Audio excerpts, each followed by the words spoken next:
After my promotion party, the cake read, "Congrats to the real star, Ashley." Dad smiled and said, "She's always been better than you." I picked up the microphone and said, "Then she can pay the bill she just messed up." He laughed. The next day, my phone blew up, 56 missed calls. Mom was yelling, and Dad was begging me to fix what happened.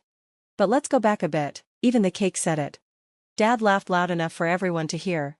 "She's always been better than you, hasn't she?" I stood there, still holding the mic, frozen in place. The cake I bought, a 2-tier chocolate raspberry one, was supposed to say, "Congratulations, Madison." Instead, in big pink letters, it said, "Congrats to the real star, Ashley." Ashley, my younger sister, the one who skipped college, kept quitting jobs, and filmed #BossBabe videos from our parents' guest room. The room went quiet, everyone seemed to be waiting for me to laugh it off. Mom gave a little awkward laugh, like she hoped that would help. Ashley smiled and raised her champagne glass like she was the guest of honor. "It's just a joke," she said, "don't be so sensitive." I was still holding the mic.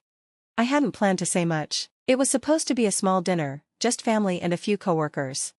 I had just been promoted to senior project manager after 6 years of hard work, staying late, fixing others' mistakes, training new people, covering for teammates.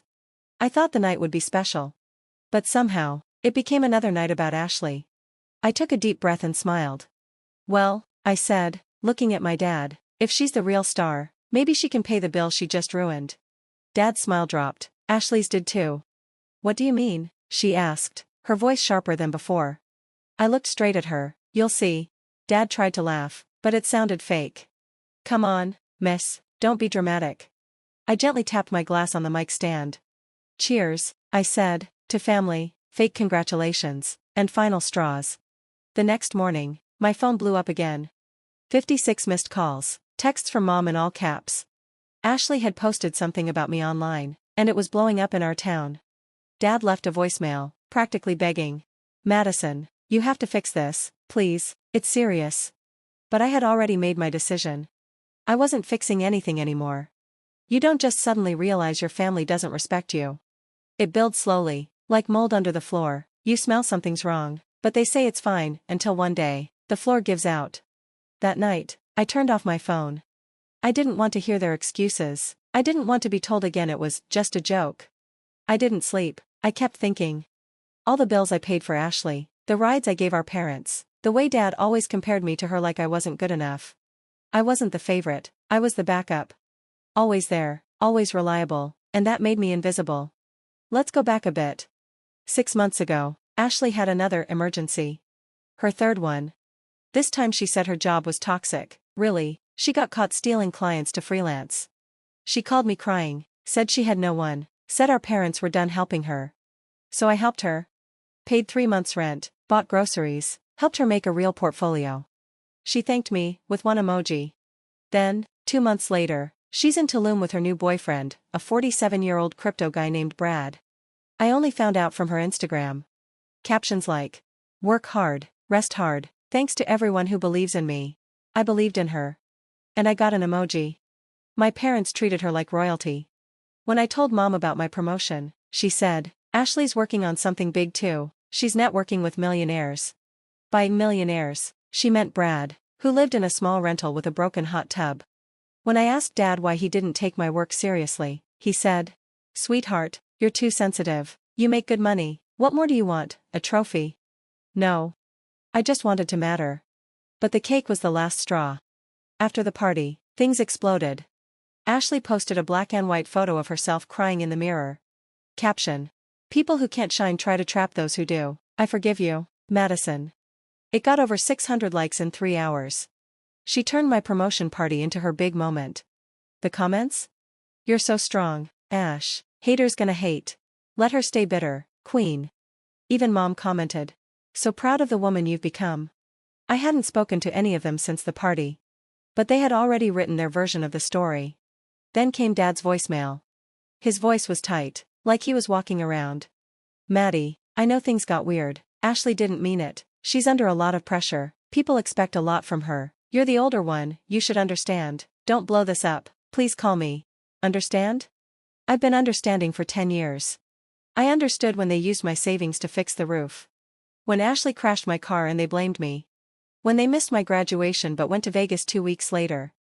I understood so much, I became a doormat. So, I made a decision. I went silent. But I wasn't doing nothing. I pulled up the family group chat history. I went through every message. Every time Ashley asked for money. Every guilt trip from mom. Every hint from dad saying, just help your sister, she's having a hard time. I had it all saved. Screenshots. Venmo receipts, $12, 300 sent to Ashley in less than 2 years. All labeled and dated. Then I remembered something. Back in February, Dad asked for help with some tax paperwork. He said it was just to apply for a grant for his sports memorabilia business. He made me sign a few things for formality. I checked those papers again. They weren't for a grant. It was a loan. He used me as a co-signer without telling me. He borrowed $18,000 and hadn't paid a cent back yet. The interest was already building. He even used my home address. I called the loan company. They told me the signature looked like a scanned copy. Now it's being reviewed for fraud. Then I called my accountant. Asked her to review my last 2 years of taxes. She found 3 deductions I never filed. They were added by someone else, Dad. Again. Another case of fraud. Then I checked Ashley's LinkedIn. She had listed my company as one of her clients. With fake reviews. One was even signed Madison J. So I did what I had to do. I emailed my boss, explained everything, and included proof. I was scared. But she replied in less than 10 minutes, "Thank you for being honest, we'll take care of it." And then it happened. Ashley got fired. The client I helped her connect with dropped her. Her agency shut down that same night. Then my phone blew up. "Mom, what did you do?" She's heartbroken. "Dad, Maddie, fix this, we're family." But I wasn't finished yet. Ashley had left her iCloud signed in on the family iPad. I found everything: photos, videos, voice recordings. One voice note had her mocking Dad's business. Another had her laughing about using Mom's ID to file for unemployment, twice. One message said, "Maddie always cleans up the mess, that's her love language." I saved it all in a folder. Named it, Star Power, The Ashley Files. Then came Sunday. Mom tried to make dinner feel normal. Sent a group text, roast beef, green beans, Ashley's kale salad. Even included a picture of the cake, the same one from my party, but now it said, "Family is forever." Cute. I showed up late on purpose. Dad answered the door. He looked drained, not tired, just defeated. Ashley was already at the table, no makeup, no wine, no phone. Mom greeted me with a smile that felt forced. "We just want to talk," she said. I brought 2 things, a small black speaker and a bright orange envelope. Ashley saw the envelope. She froze. She knew exactly what it was. Dad asked, "What's that?" I said, "The truth, the version you can't change." I plugged in the speaker, looked straight at Ashley. "Remember that voice note you sent to Brad? About how you were just using the dumb ones until your brand took off?" She went stiff. I hit play. Her voice filled the room. "Madison? She's the perfect mule, pays for everything, doesn't ask questions, that's her whole personality, reliable fool." Silence. Mom turned pale. Dad blinked hard. Ashley lunged for the speaker. I pulled it back. "I've got more," I said. "You used Mom's ID to file for unemployment, twice. Dad used my name for a loan. That's already under investigation." Dad yelled, "That's enough." I stayed calm. "We're not done." I opened AirDrop and sent the folder to the family's TV. It opened, the Ashley files. Everyone saw it, fake testimonials. Fake LinkedIn jobs. Voice clips of her mocking the family. Venmo records. Texts where she bragged about manipulating Mom into sending her money.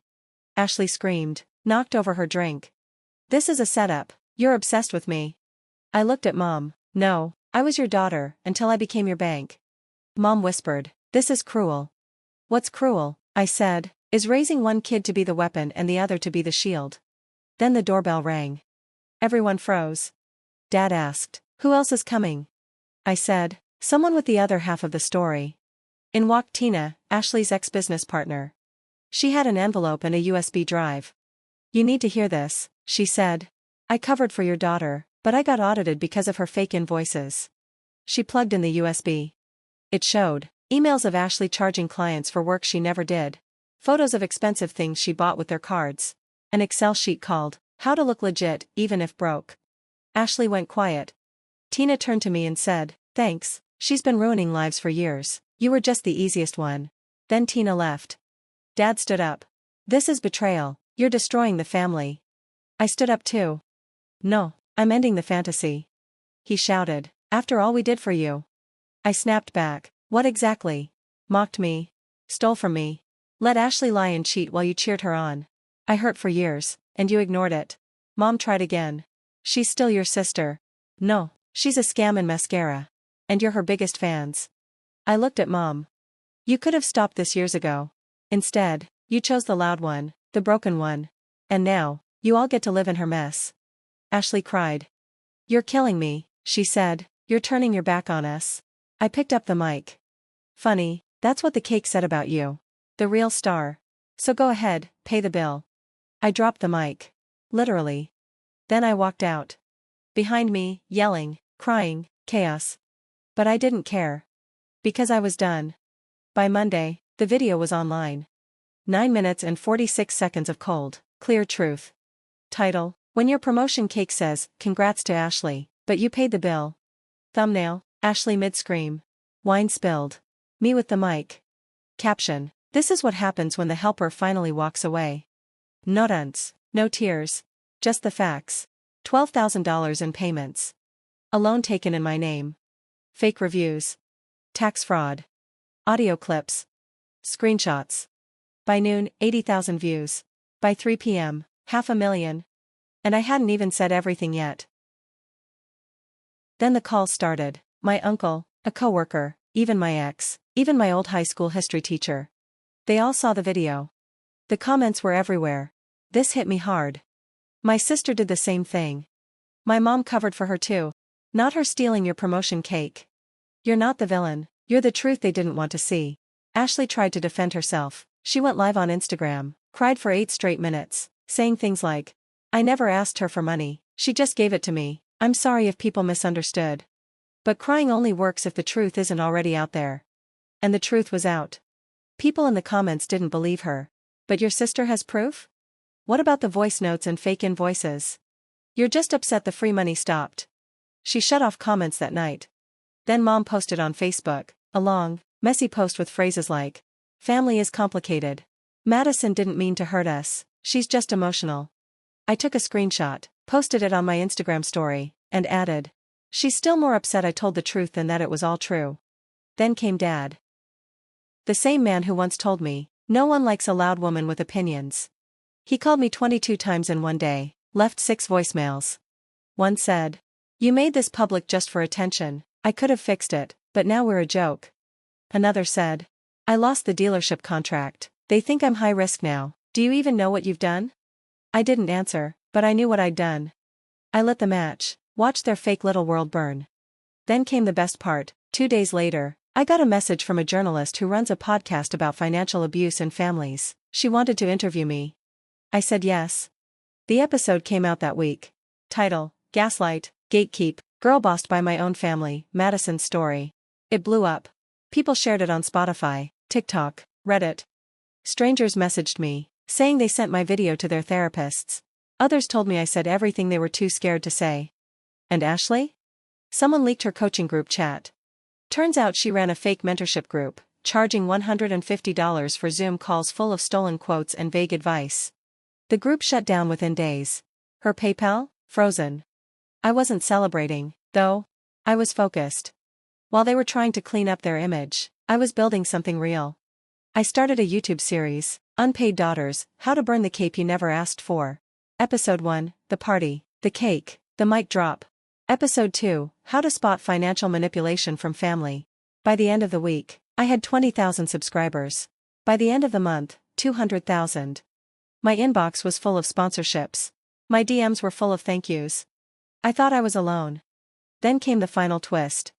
One of my mom's old friends, someone I hadn't heard from in years, emailed me. She had watched everything.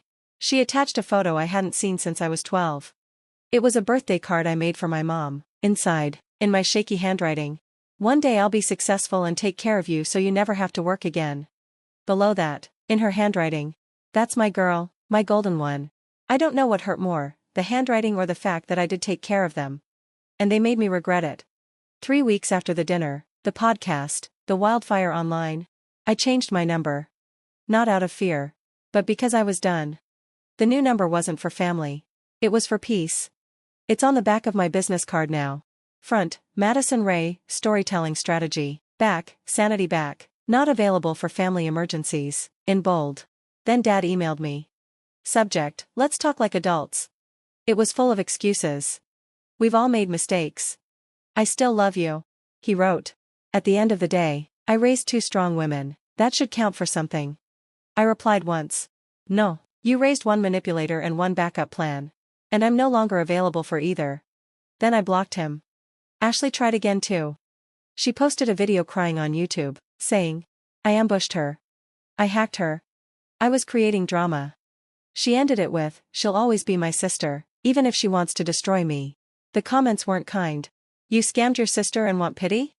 She dropped receipts like a lawyer in court. You didn't get destroyed, you destroyed yourself. Someone even made a TikTok and captioned it.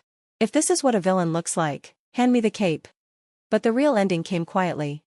Last Friday, I passed the bakery near my apartment. The same one that made my promotion cake, the one Ashley stole. The owner, Sasha, waved me down. Wait, I made something for you. She handed me a box tied with a ribbon. Inside was a small cake, vanilla almond, my favorite, with white frosting and gold lettering. Congrats, Madison, no edits. I laughed, a real laugh. The kind that feels like breathing again. That night, I ate a slice barefoot on my balcony. With coffee.